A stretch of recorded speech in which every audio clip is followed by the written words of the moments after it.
सम्पूर्ण दर्शकवृन्दहरू यहाँहरू सबैमा हार्दिक स्वागतम एवं न्यानो अभिवादन।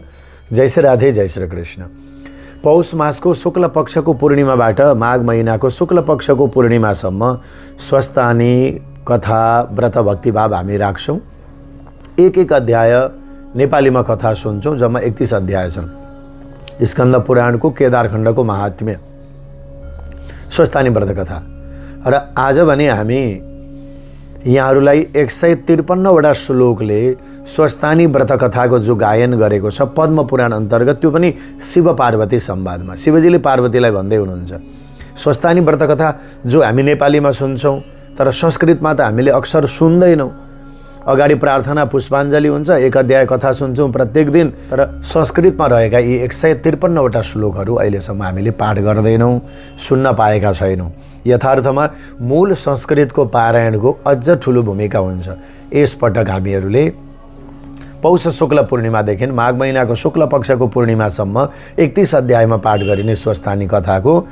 153वटा श्लोकबाट 31 अध्यायमा जुन व्याख्या छन्, त्यो पनि पद्म पुराणमा शिव पार्वती संवादका स्वस्थानी कथाहरूलाई मूल पारायणहरू सुनाउन गइरहेका छौँ।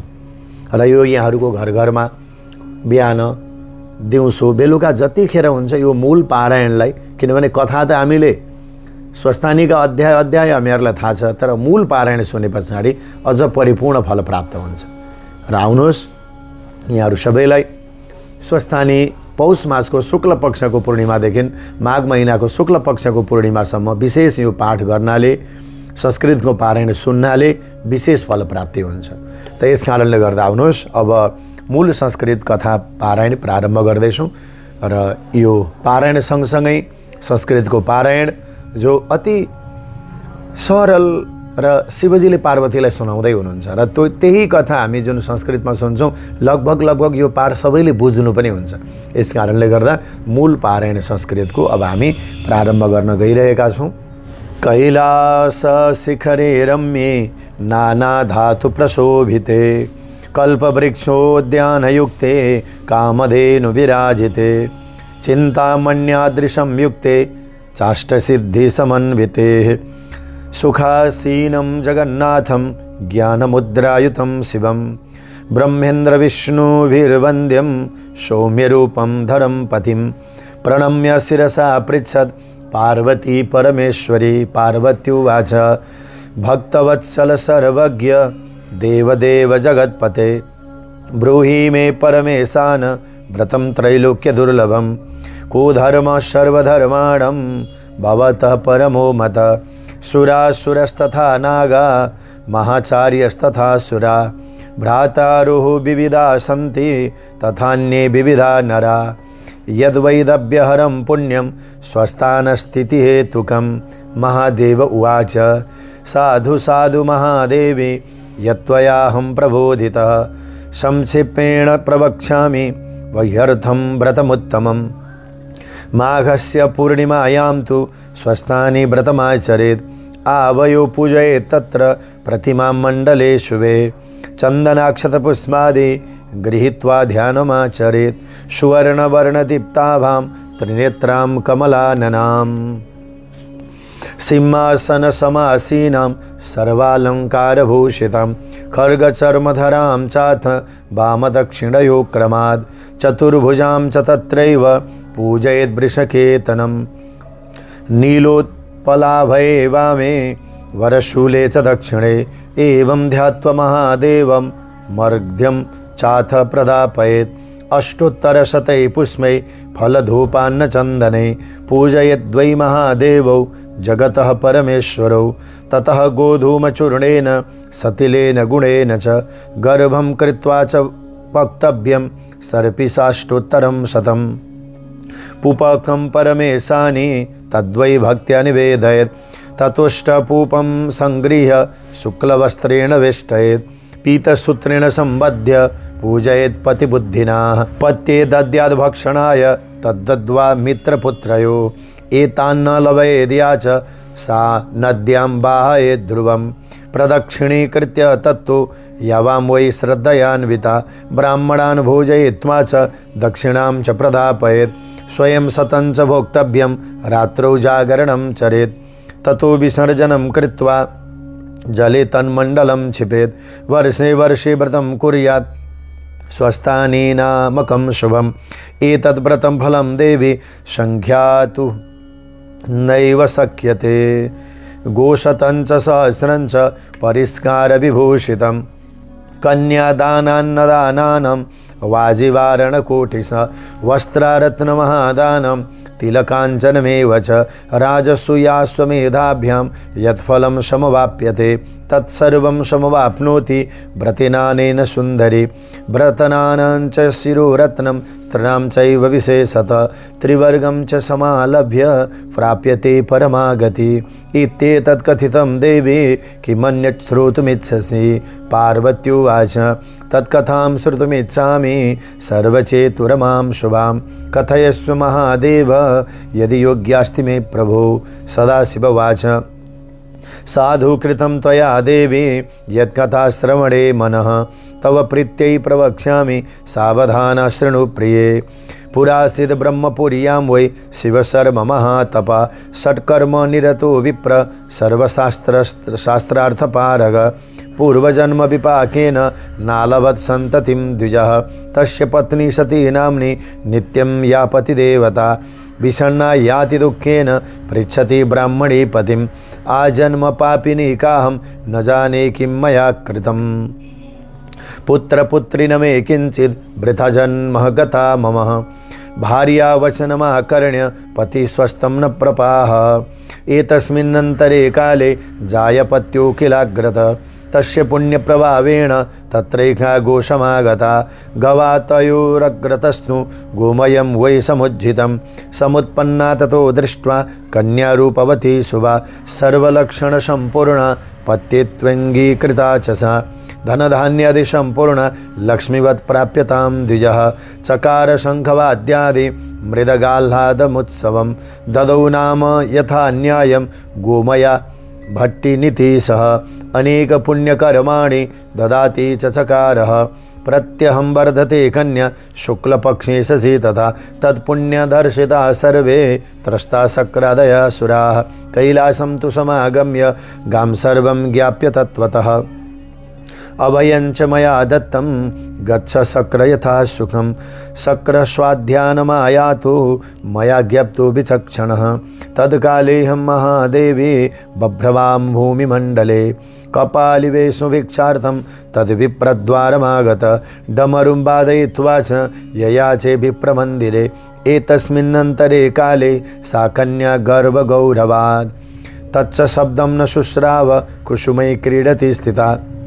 श्रुत्वा माता तु तत्शब्दं शीघ्रं कन्यं जगादः दीयतां तत्करे पुत्री राशिरन्यश विद्यते मातुर्वचनमाकर्ण्य भिक्षां धृत्वा ग्रतो गताः भिक्षुरुवाच भिक्षुरूपक्रोधयुक्त शापं तस्यै ददौ तदा तद्भिक्षां नैव गृह्णामि शृणु ब्राह्मणकन्यके अशीति वयसा वृद्ध पतिस्तव भविष्यति इति शापं तस्य श्रुत्वा रुरोदातीव विह्वला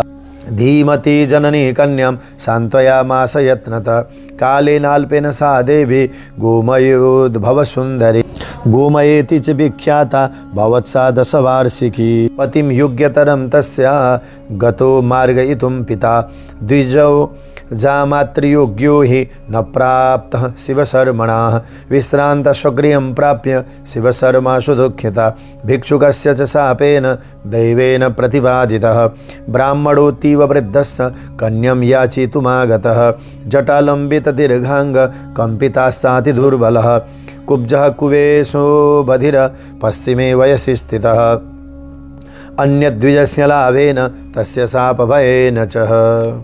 पूर्वशापं चानुस्मृत्य तस्मै दुहितरं ददौ कन्यादानं चकारासौ शुभलग्ने शुभे दिने ततस्तु शिवभट्टेन पालितो दुहितु पतिः कालेन ज्वरपीडार्थं शिवशर्मादिवं ययौ तत्पत्नी पतिना सार्धं सतीं त्वञ्च समागताः गोमया चाति दुःखार्थं पतिना सह तिष्ठति क्लेशैर्युतातिमलिना भोक्तुं पातुं न विन्दति तस्यां तु गर्भसञ्जातो हर्षशोकविवर्धन सीमन्तो नयनं कृत्वा विप्रपुंसवनाधिकम् एकमासवधिं कृत्वा भिक्षार्थं वृद्धब्राह्मण पत्नीं प्रबोधयित्वा तु तत्त्वदेशान्तरे गतः। शशितज्वरपीडार्थो ममारारण्यके द्विजः गोमया ब्राह्मणी सा च निर्जने निजमन्दिरे स्थित्वा ग्राम्यजनेनैव पालिता पतिदेवताः। गोमया दशमे मासे शुशुभे तनयं शुभं द्विजश्रेष्ठैस्तस्य नाम नवराजेति कीर्तितं। याचितान्नेन सा माता कारयामास सप्तमे चूडाव्रतविवाहादि सर्वकर्माणि तस्य वै। यौवनोद्भव वयसि नवराजोदिजत्तम वसन् गृहेति दुःखेन संयुक्तो मातृवत्सलः। मातरं परिपपृच्छ षोडशाब्दोति साहसि भोम्ब तातोऽस्ति क्व गतः सत्यं कथय मां मृषाः इति पुत्रवच श्रुत्वा सा माता रुदति सति जगादवचनं पुत्रं भ्रातुश्चरितसंयुतं। वै गर्भस्थिते पुत्र तातेस्ते वीक्षितुं गतः क्व तिष्ठति न जानामि जीवितो वा मृतोऽथवा इति मातृवच श्रुत्वा नवराजोति धार्मिक अम्बामाश्वासयामास हेतुभिः शास्त्रबोधितै। नवराज उवाच पितृदेशे गमिष्यामि तवानुज्ञां विधाय च पुत्रस्य परमो धर्म पितृसेवा परो नहि। जीविते वाक्यकरणात् क्षयाहे भूरि भोजनात् गयायां पिण्डदानात् च त्रिभिर्पुत्रस्य पुत्रदा। एवं प्रबोध्य जननी मनुज्ञां प्राप्य सद्विजः प्रबोध्य युवतीं भार्यां पाथेयं परिगृह्य च यात्रां स विधिना कृत्वा ततो देशान्तरे गतः। ग्रामाद् ग्रामान्तरं गच्छत् तात मन्वेषयन् द्विजः शुश्रावस ग्राम्यमुखान् निश्चितं पितरं मृतं। रुदोदातीव दुःखार्थो हातात जनकेति वै गङ्गातीरे ततो गत्वा चक्रे श्राद्धं विधानत। अथ स्नुषा गोमयाया दुःखात् पतिगृहं गता। तदा सा गोमयोद्भूता ग्रामं त्यत्याज्य लज्जयाः वस्त्रहीनातिमलिना नदीनिकटवासिनी एरण्डपादपाकीर्णे तृणकुण्ड्यान्तरे स्थिता कुद्रवान्नं सदा भुक्त्वा सूत्रकर्तनकर्मतः कर्मणा साति दुःखेन साध्वी कालं न्यवर्तयत्। तदा कैलासशिखरे लक्ष्मी गौरी सरस्वती सर्वदेवगणैर्युक्तं चक्रुस्तद्व्रतमुत्तमं। तत्र मर्त्युपदेशार्थं स्वाश्राम नारदो मुनिः आगतस्य मया ज्ञप्तो गच्छ लोकहिताय वै एतद्यथा मर्त्यलोके संसारे स्यात् तथा कुरु इत्याज्ञं स मुनिः प्राप्य गतवान् मर्त्यपिष्टपं। पृथिवीमण्डलमध्येथ दरिद्रः को भवेद्दितः चिन्तयामास तत्त्वज्ञ परोपकरणप्रिया। गोपालं परिपपृच्छ को दरिद्र कः ईश्वर गोपालस्तु ततो वाक्यम् उवाच प्रान्तरे स्थितः दुःखिनीनां च काप्यास्ति गोमयाय परा भुवि। गोपालवचनं श्रुत्वा गतस्तत्सन्निधौ मुनि ब्राह्मणीम् आयामास द्वारि स्थित्वा पुनः पुनः धर्मोपदेशं शृण्वस्ति स्वस्थानि व्रतमुत्तमं यथा विधानं वक्ष्यामि गोमये तद्व्रतं कुरु इत्युक्त्वा नारदो धीमान् नुवाच सकलं विधिं। ततः सानन्दसंयुक्ता प्रणम्य मुनिसत्तम तस्मै पीठासनं दत्त्वा संवेश्य च गृहान्तरे आतिथ्यं तस्य वै कर्तुं मनसा परिचिन्त्य सा। गृहे च नास्ति मे किञ्चित् किं करोमीति दुःखिताः कीर्तितं सूत्रमादाय ताम्बूलाय जगामः ताम्बूलं पूगसहितं गृहीत्वा गृहमागता। तावदेव गृहे तस्य निधिं दत्त्वा गतो मुनि ब्राह्मणी गृहमायाता न ददर्श मुनीश्वरं गृहसम्मार्जनं चक्रे विषादेन युता सति। भद्रपीठं समुत्थाप्य तत्र दृष्टो निधिस्तथा व्रतोपदेशमात्रं वै नायं दातुं मुनीश्वरः धर्मव्याजैर्निधिमपि मह्यं दातु समागत इत्यानन्देन मनसा जग्राह निधिमुत्तमं। ततः सः तद्व्रतं चक्रे मुनिना भीतं यथाः पूपाष्टकं तु संस्थाप्य पुत्रगामनकाङ्क्षयाः स्वयं शतं सा बुभुजे सीताक्षीरधृतैर्युतं। तद्व्रतस्य प्रभावेण रात्रौ तत्पुत्र आगत आसीभिरर्चयामास सूनुनासो नमस्कृता पूपाष्टकं च पुत्राय ददौ सा गोमयोद्भवाः। दत्तं पूपं स बुभुजे सीताक्षीरधृतैर्युतं परस्परकथां कृत्वा उभाभ्यां गमिता निशा प्रातस्ततः सा जननी नवराजमुवाचः गङ्गातीरे हि गत्वा त्वं स्नानं कुरु च पुत्रकः ततो विश्वेश्वरं देवं ध्यानेन परिचिन्तय इति मातृवच श्रुत्वा कृतगङ्गाप्लवोद्विजः कृत्वा वैशेश्वरीं पूजां महास्तोत्रमुवाचः यं वै वेदो वेदनो नैव विष्णुर्नो वा वेदा नरसयो नैव वाणी तं देवे सम्मादृशः कुल्पबुद्धिर्यातार्थ्यदैवत्यो विश्वनाथं श्रुत्वा स्तोत्रमिदं तुष्टो जगाद परमेश्वरः कालान्तरे च ते राज्यं नवराज भविष्यति इत्युक्त्वा गोमया सूनुर्मन्तर्धानं गतः शिवः ब्राह्मणोऽपि वरं प्राप्य जगामस्वनिकेतनम् एतस्मिन्नन्तरे काले लावण्याख्या पुरीश्वरः मृतकालवशेनैव राजपुत्रादिवर्जितः तस्मिन् देशे गजेन्द्रेण कश्चिद्राज विधीयते इति श्रुत्वा देशदेशात् तागता लोकपङ्क्तयः वस्त्रालङ्कारसम्पूर्णा नानाशोभासमन्विताः स्थितलावण्यपथ्यासु राज्यलोभेन वै नरा गोमया सापि लोभेन स्वपुत्र स्वगृहाद्ययौ सपुत्रा लज्जया सा वै सन्तस्थौ गृहकोणतः सजलं स्वर्णकुम्भञ्च गृहीत्वा राजमार्गतः तेषु सर्वेषु तिष्ठत्सु गजेन्द्रोन् वेशयन्नरान् गृहकोणान्नतः सो वै नवराज समात्रिकः स्नापितस्तज्जलेनैव स्वस्कन्धे स्थापितस्तदा राजगृहं सनीतस्य दोलया तत्प्रशूरपि पुरोहितादयान् चक्रु सर्वे तस्याभिषेचनं वीणामृदङ्गपट्टाः शङ्खदुन्दुभिनिस्वनैः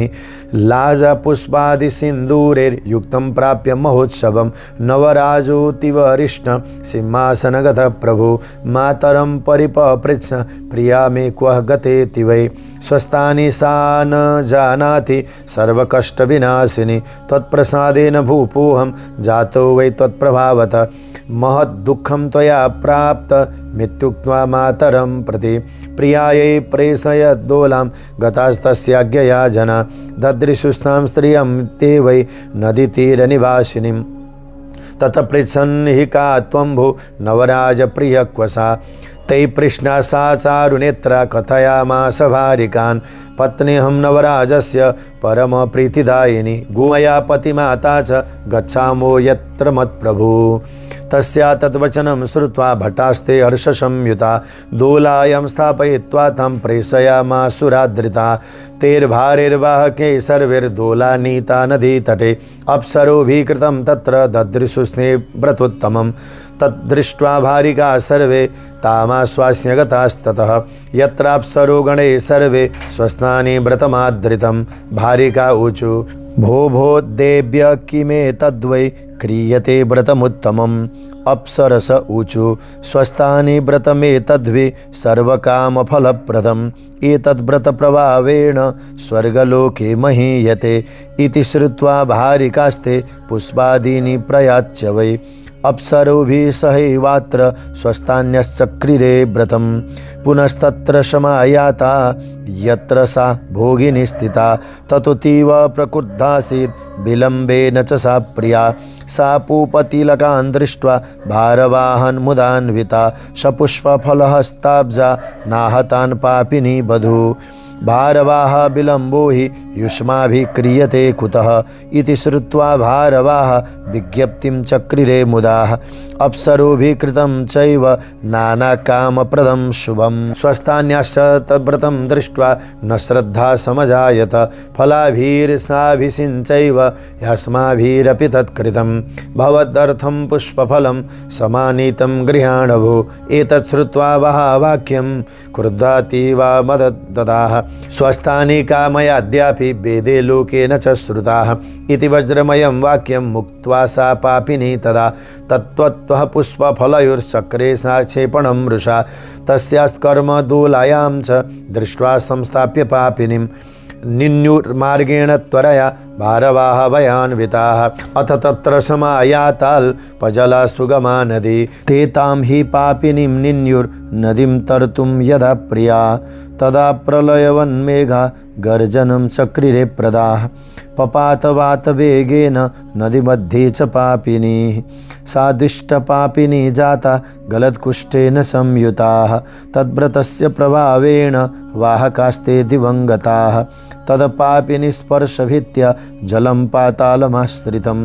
संकटं कर्दमं तत्र दृश्यते पथिकै सदा तत्र 12 वर्षाणि कर्दमे पापिनी स्थिताः ततो वंशादिभिस्तद्भिशोधितं कर्दमं जनैः तदा वंशाग्रशं लग्ना प्रोद्लुप्त्य पापिनी गता कुशस्थाने च पतिता संकटे दैवयोगता सर्वदा सा ज्वलद्विघ्न ज्वालाया परिपीडिताः ततः स नवराजो हि मातरं प्रति चोक्तवान् राजलक्ष्मीश्च सम्प्राप्ते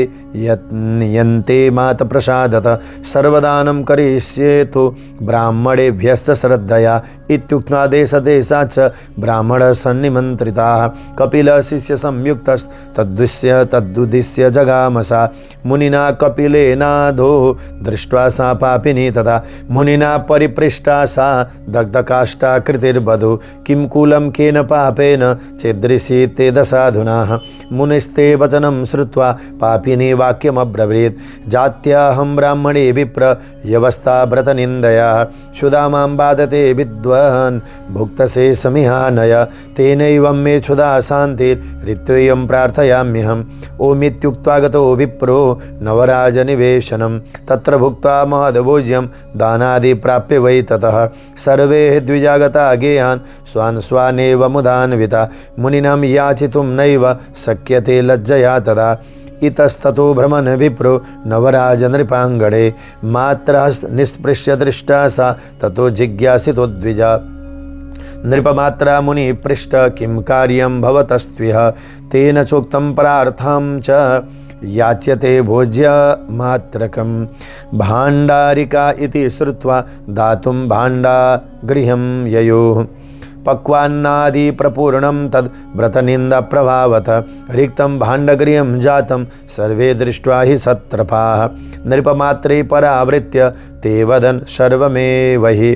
सोवाच तद्वच श्रुत्वा दीयतां भोज्यमात्रकं तस्यास्तद्वचनं ज्ञात्वा कृतवन्नस्तथैव ते नूतने मृण्मये भाण्डे कृत्वा भोज्यं त्वरान्विताः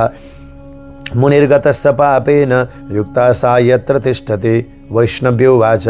स्वस्थानि परमेश्वर्या विधिवद्व्रतमाचर तेन स्वस्थानमालाभस्ते भविष्यति न संशय इत्युक्त्वान्तर्हिता देवी वैष्णवी कामरूपिणी यथा कृतं व्रतं सर्वं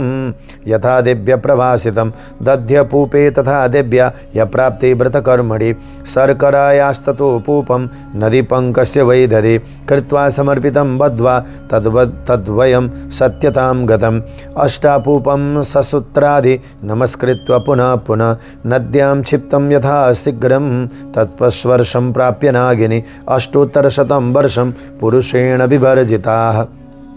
नागेन मिलिता या तद् यपुष्पस्पर्शनादिभिः सर्वपापेन विनिर्मुक्ता बभुवातीव सुन्दरी आशीषं च ददौ तस्यै नागकन्यातिविस्मिता ततो बभुव सा पापा महालक्ष्मीर्स्वरूपिणी केनाप्यागत्य राज्ञेथ कथिता सुन्दरी कथाः पथिकस्य वच श्रुत्वा नूचरा प्रेषिता पुनः नानावाद्यादिघोषेण वेदघोषेण वै तथा स्वीये गृहे समायात नवराजस्य भोगिनी गोमयाया पदद्वन्द्वं सुन्दरी प्रणनामसाः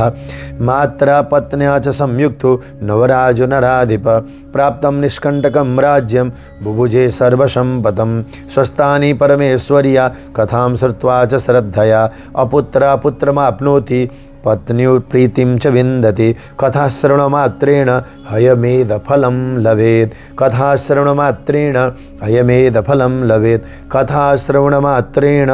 हयमेधफलं लभेत्। श्री पद्मपुराणे पार्वती सदाशिव संवादे श्री स्वस्थानि व्रत कथा समाप्तः। त सम्पूर्ण दर्शक वृन्दहरू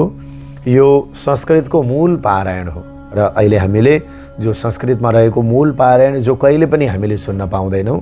यस कारणले गर्दा प्रत्यक्ष रूपमा अब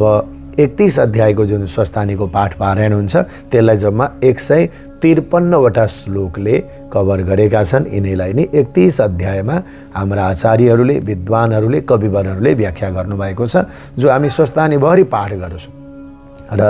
यसरी 153वटा श्लोक सम्पूर्ण स्वस्थानी व्रत कथाको आधार हो। जसरी चतुश्लोकी भागवत 4वटा श्लोक भागवतको 18,000 श्लोक बनेको छ व्याख्या गरेर, हामीले 153वटा श्लोकद्वारा स्वस्थानीको व्रत कथा समेटिएको मूल संस्कृतको पारायण सुन्यौँ।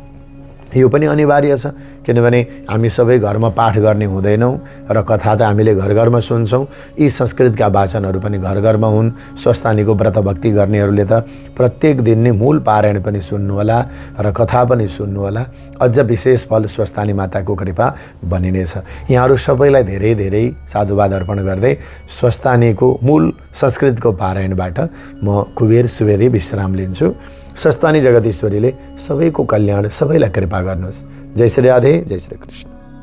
बोलिए श्री स्वस्थानी माता की जय। ओ